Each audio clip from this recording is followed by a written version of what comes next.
Once upon a midnight dreary, while I pondered weak and weary over many quaint and curious volumes of forgotten lore, while I nodded, nearly napping, suddenly there came a tapping, as if someone gently rapping at my chamber door.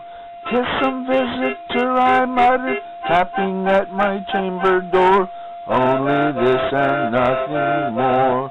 Distinctly I remember it was in the bleak December, and each separate dying ember wrought its ghost upon the floor. Eagerly I wished the morrow, vainly I had sought to borrow from my book surcease of sorrow, sorrow for the lost Lenore, for the rare and radiant maiden whom the angels named Lenore, nameless here forevermore. And the silken, sad, uncertain, rustling purple curtain thrilled me, filled me with fantastic terrors never felt before, so that now, to still the beating of my heart, I stood repeating to some visitor entreating entrance at my chamber door. Some late visitor entreating entrance at my chamber door, with this and nothing more. Presently my soul grew stronger, hesitating then no longer. "Sir," I said, "or madam, truly your forgiveness I implore.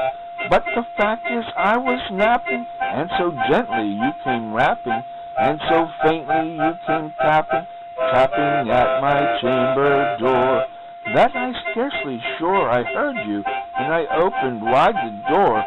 Darkness there, and nothing more."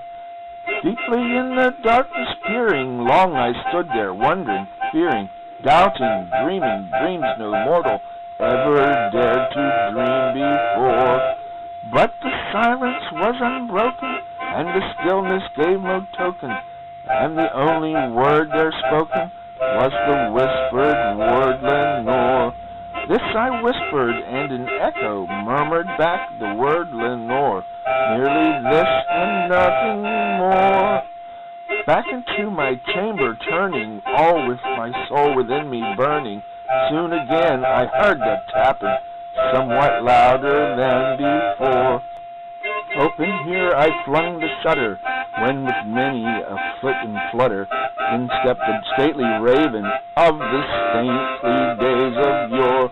Not the least obeisance made he, not a minute stopped or stayed he, but with mine a lord and lady, perched above my chamber door, perched upon the bust of Pallas, just above my chamber door, perched and sat and nothing more.